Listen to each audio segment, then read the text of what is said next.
What's up, everybody? Welcome to the Smoking Tire. My name is Matt Farah, and today we are on our way out in the middle of the desert. We're going back to Spring Mountain, our favorite race course, out in Pahrump, Nevada, where our buddy Doug from SwitchCars.com has set up an exotics-only track day. And we've got this beautiful 370Z Roadster we're taking out there, and we're going there because we're going to have a contest to see which of these exotics can go the fastest around a racetrack. And I don't mean lap time, I mean who can attain the highest top speed on the racetrack. So we're gonna have a little contest when we get there. But since I'm here driving this 370Z Roadster, may as well tell you what's up with it. And to answer your first and most obvious question, it is better than the 350 in pretty much every single way. It's got more horsepower, it's got more space, even though the overall package is actually smaller. Corners better, it stops better, it feels better, everything's better. The heart of the 370Z, the VQ engine, which Nissan has been making in one form or another since about 1994, makes 332 horsepower, which allows the Z to get from 0 to 60 in 5.1 seconds. Not bad for that kind of price. If I had to describe in one word the way that the Z feels, I would say meaty. Everything about the car feels substantial, chunky, and solid. Steering wheel's nice, thick, and padded. I love the gauges on the dash that face towards the driver. And I like the fact that this car, even though it has sporting pretensions, actually has a trunk that, even though it doesn't look very big, was able to hold all of our camera gear for this trip. I was amazed. When the roof folds down, which takes about 12 to 15 seconds, it doesn't use up any of the trunk space, which is one of the big advantages of a soft top. The base price of the Roadster is $40,000. Our press car has every single option possible. Touring package, sport package, nav, auto, everything, the 19-inch wheels. And that adds up to about $46,000, which may seem like a lot for a Nissan convertible, but believe me, it drives like every bit of that. If there is one car that is worth its price tag that I've driven this year, it's definitely the 370Z Roadster. You know, while I'm doing this review, I'm trying to think of anything about the Z that I don't like. And to be perfectly honest, I can't think of anything.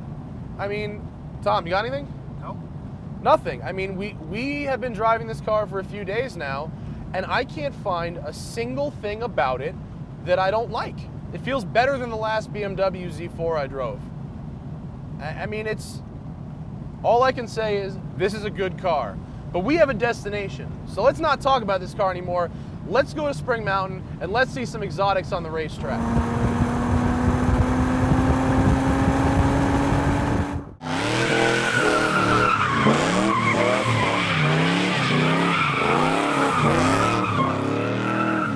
That's Doug. Doug likes to do burnouts, just like me. And when Doug does burnouts, he can save money on the tires he has to replace because he's a member of the Carbon Fiber Club. When you join the Carbon Fiber Club, you get to save money on all kinds of stuff you'd buy for your car anyway. And the only way to join the Carbon Fiber Club is to go to thesmokingtire.com and click on our link. In fact, if you do that, we'll give you 3 months free of discounts on stuff that you'd buy anyway. I'm Matt Farah. Let's go do burnouts. All right, Spring Mountain, my favorite place on earth. A lot of real pieces of hardware here. I think what we're gonna do is throw some cameras in some of these faster cars, see what kind of speeds they can hit on the back straight. And I've just been informed that my friends from Lamborghini Las Vegas have let me drive this. This is the 2010 Lamborghini Valentino Balboni, 550 horsepower and rear wheel drive. So we're gonna see if I can keep up with some of the big boys on the track and this guy. I really wanted to win this contest, but I would certainly have my work cut out for me. Here's who I'd be against. This is Chip Beck's Ford GT, twin turbocharged by Hefner Performance. On race gas, it can make 1,100 wheel horsepower, but on pump gas, like he's running today, it was detuned to 800, specifically for the road course event. Now, if this were a standing mile event, surely this car would be the clear winner. But because we're on a road course with braking zones involved, I think I might be able to outbrake him and get a higher top speed. Part of going as fast as possible on the straightaway means carrying a lot of speed through the last corner before. And John Bass's VF Engineering Supercharged Audi R8, with its all-wheel drive and 560 horsepower, might be able to edge me based on his straightaway entry speed.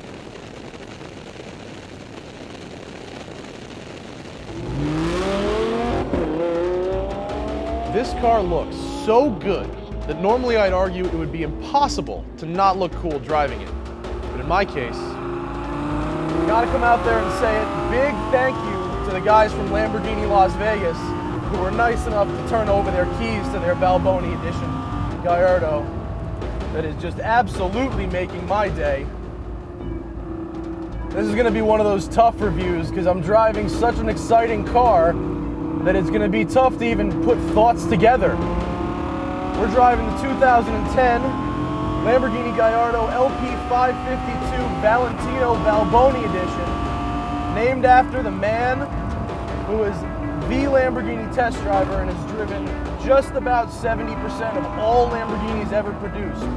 Lamborghini went to him and said, "It's your turn, Valentino. You design the car you want." And he said, "Rear wheel drive." So this car is the first rear wheel drive Lamborghini. Wow, really kicks you in the ass when you shift. First rear wheel drive Lamborghini since the Diablo. Braking is good. Braking is nice. 550 horsepower in this car, 10 less than the all-wheel drive model, although because you don't have the same kind of drivetrain loss that you get with the all-wheel drive car, it actually feels just as fast, if not faster. Making a move. Oh my God, is this car fast. I love Lamborghinis, absolutely love Lamborghinis for the confidence they inspire in the driver. And just because this doesn't have the all-wheel drive, doesn't mean it doesn't feel rock solid at the limit. And I'm not really exploring the absolute limits of this car because, let's face it, it's $200,000 and doesn't belong to me. But on the straightaway, 100, 110, 20, 30 on the brakes. Woohoo! Getting a little squirrely on the brakes there. Oh, it makes me laugh. We interviewed Valentino Balboni at Pebble Beach a couple years ago, and he said that his favorite car Lamborghini's ever built was the Miura because of its purity. And I gotta think that when he had this car in mind, you gotta think this guy has driven every possible variant of Lamborghini, and he knows what he likes. It's like having Michael Schumacher have a custom model Ferrari, the Schumacher edition. Imagine how good that would be. It's great with the paddles. You can shift mid-corner and it doesn't upset it. Rev matches perfectly. Get that amazing bark. Getting a point by here.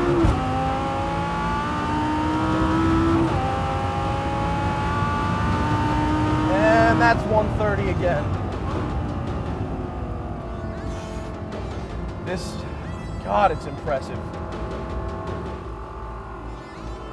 Feels like you could just beat on it and beat on it and beat on it and beat on it, and it just will not break a sweat. And that's something that I found is consistent with every other Lamborghini I've driven, is that they take abuse so well.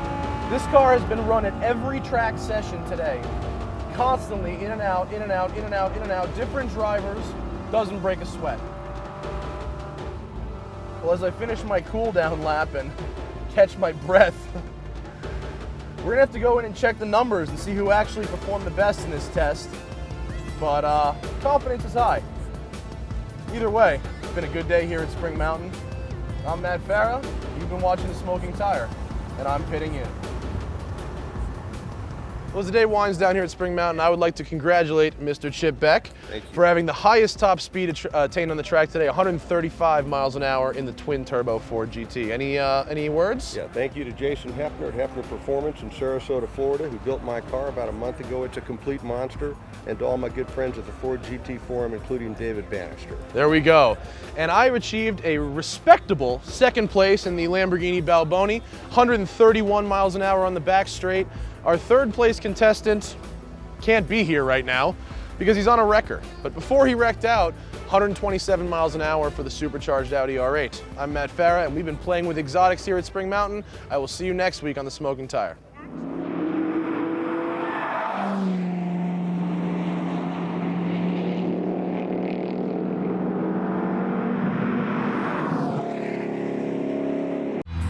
Like Walmart had a sale on gears. It's a fobgina. I don't know what else to call it. Evo bends the earth to its will. This car is impossible to drive slowly.